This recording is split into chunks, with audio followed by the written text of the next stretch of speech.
कंस को बहुत अभिमान है कि मैंने अपनी बहन को बहुत दहेज दिया है। उसी समय आकाशवाणी हुई, अरे कंस, जिस बहन के विवाह में तू इतना खुश है ना, इसका 8वां पुत्र तेरा काल होगा।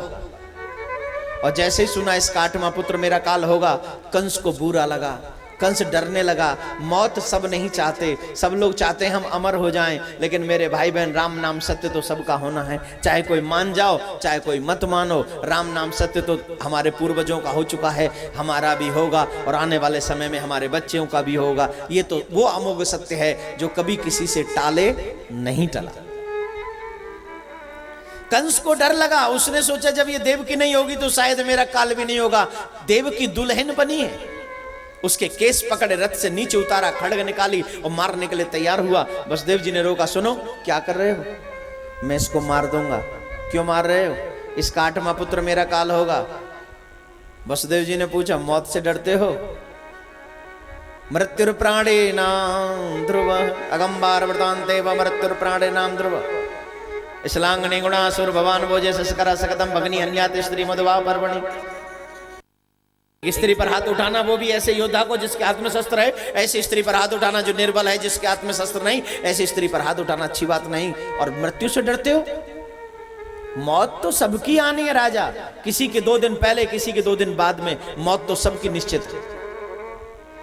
एक बात मैं और निवेदन करूंगा भाई बहनों से, भाइयों से निवेदन, कभी भी लक्ष्मी पर हाथ मत उठाया करिए। घर की लक्ष्मी पर हाथ नहीं उठाना चाहिए। घर की लक्ष्मी पर हाथ उठाने से घर की लक्ष्मी नाराज हो जाती है और फिर घर में लक्ष्मी ज्यादा दिन रहती नहीं। बोलो राधे राधे राधे राधे। हाँ, अब तो आप बजाओगी ताली बजाओ, लेकिन हे लक्ष्मियों, तुम लक्ष्मी बने रहना है। हाँ, देखा आप भाई लोग बजाएंगे, बड़ा कंपटीशन है। यही मिटाना है, यही खत्म करना। ये कंपटीशन नहीं होना चाहिए, स्त्री पुरुष वाला मत नहीं। सब परमात्मा के सेवक हैं, चाहे कोई स्त्री हो चाहे कोई पुरुष, सब भगवान के सेवक हैं। स्त्रियों को अपने धर्म का पालन करना चाहिए, पुरुषों को अपने धर्म का पालन करना चाहिए। कोशिश ये करो स्त्री पर कभी हाथ न उठाना। मौत तो आएगी राजा। अरे तुम क्या बात करते हो, तुम मुझे समझा रहे हो, मैं तुम्हें भी मार दूंगा। जो बुरे लोग होते हैं ना साहब, वो किसी की अच्छी बात नहीं मानते। हम लोग कहते हैं हम अच्छे हैं, हम लोग कहते हैं हम बुरे हैं। इसका पता कैसे चले हम अच्छे हैं कि बुरे हैं? मैं बताऊं, जब हमें किसी की अच्छी बात भी अच्छी ना लगे तो समझ लेना हम बुरे हैं। और जब हम, सुनो पूरी तो होने दो फिर बजाना।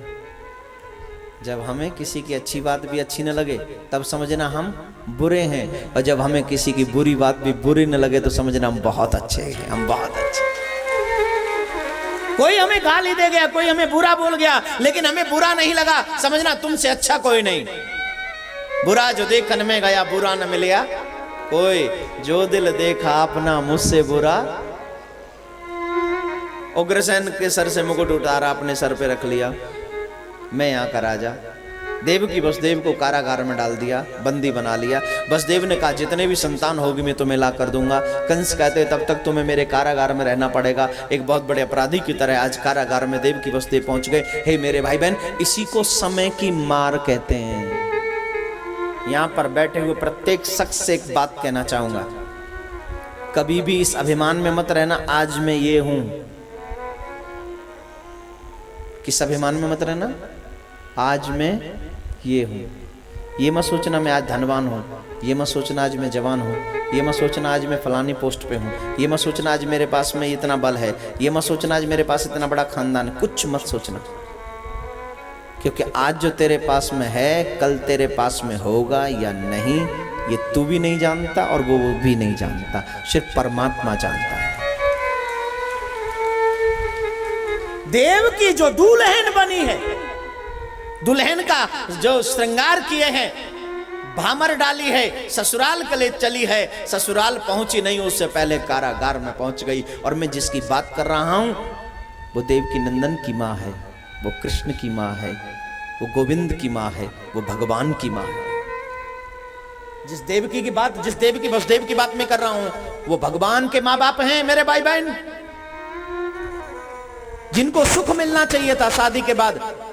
आजकल आपके बच्चे जब शादी करते हैं तो घूमने जाते हैं ना, अरे छोटे मोटे लोग घूमने चले जाएं, वो तो राजा की रानी बनकर जा रही है। लेकिन इसको कहते हैं समय।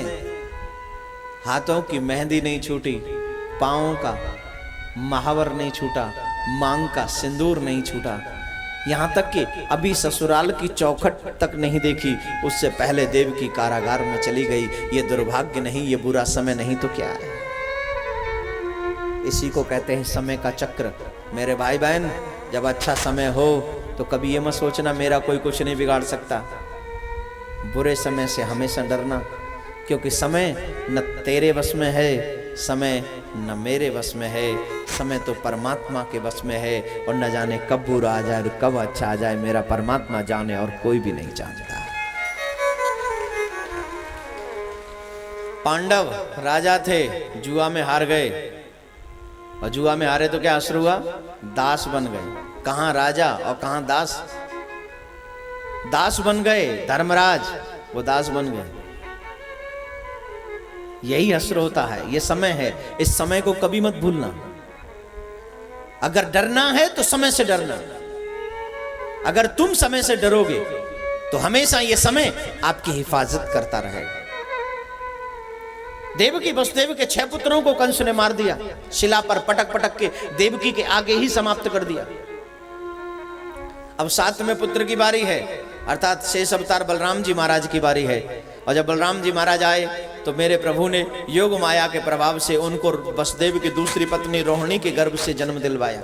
यहां लगा 7वां गर्भ क्षीण हो गया, और वहां पर शेष अवतार से बलराम जी महाराज का प्रादुर्भाव हो गया। बोलो बलराम जी महाराज की। और अब 8वें की बारी है। किसकी बारी है? 8वें बोले तो कौन? हमारे सरकार। आहा, आ रहे हैं, आ गए, मानो तैयार हो गए। देवकी को लगा जैसे मेरे गर्भ में शिशु पल रहा है। और भगवान मेरे गोविंद, मेरे प्रभु, भगवान जन्म नहीं लेते, भगवान प्रकट होते हैं। क्या होते? भगवान प्रकट होते हैं, जन्म नहीं लेते। और जब भगवान प्रकट हो तो हमें दोनों हाथों से उनका ताली बजाकर स्वागत करना चाहिए। बस हो गया, इतना ही काफी है, इतना ही काफी है बस। हाँ, और क्या। और जब भगवान का प्रादुर्भाव हुआ, मेरे प्रभु मध्य रात्रि के 12 बजे आए हैं। कितने बजे आए? रात्रि के 12 बजे। राम जी आए दिन के 12 बजे। मानो 12 बजे से कोई विशेष संबंध रहा हो इनका। एक टीका टीक दोपहरी में आवे और एक पूरी मध्य रात्रि में आवे। हमारे ब्रज के संत एक मजाक करते हैं, राजा लोग तो हमेशा दिन में निकलते हैं, सीना तान के निकलते हैं, लेकिन जो चोर होते हैं वो तो रात्रि में ही निकलेंगे ना मेरे भाई बहन। तो हमारे कन्या से बड़ा चोर नहीं है, चोराग्रगण्यम पुरुषम नमामि, वो चोरों का सरदार है। राधे राधे राधे राधे। कन्या का जन्म देवताओं ने 9 बार सत्य सत्य कहकर संबोधित किया। सत्यमृतम सत्यम परम सत्यम सत्यस्य योनि नियतम च सत्य सत्यस्य सतमृत सत्य नेत्रम सत्यात्मकम त्वाम शरणम प्रपन्न। देवता लोग स्तुति कर करके चले गए। 14,000 पहरेदार पहरा दे रहे हैं। भगवान श्री कृष्ण चंद्र कारागार में प्रकट हुए, शंकर चक्र गदा पद्म चतुर्भुजी रूप में मेरे प्रभु प्रकट हुए हैं। बोलो कृष्ण चंद्र भगवान की, देवकी मैया की, वसुदेव जी महाराज की, दोनों के प्यारे कन्हैया की। लेकिन देखिए, जन्म लिया चोरी से और लीला भी शुरू की चोरी से। कन्हैया कह रहे जन्म लेते झूठ बोलना शुरू कर दिया। हमें गोकुल को पहुंचा दो, गोकुल पहुंचा दो। देव यशोदा जी ने कन्या को जन्म दिया, वो कन्या ले आओ, कंस को दे देना, और इससे हमारा नाम मत लेना, कह देना हमारे घर में तो कन्या ही आई है। और वसुदेव जी ने कहा महाराज 14,000 पहरेदार पहरा दे रहे, सब पहरेदार सब सो जाएंगे, इनकी चिंता मत करो। हाथों में हथकड़ी, पांव में बेड़ी, सब टूट जाएंगे, सब बंधन खुल जाएंगे।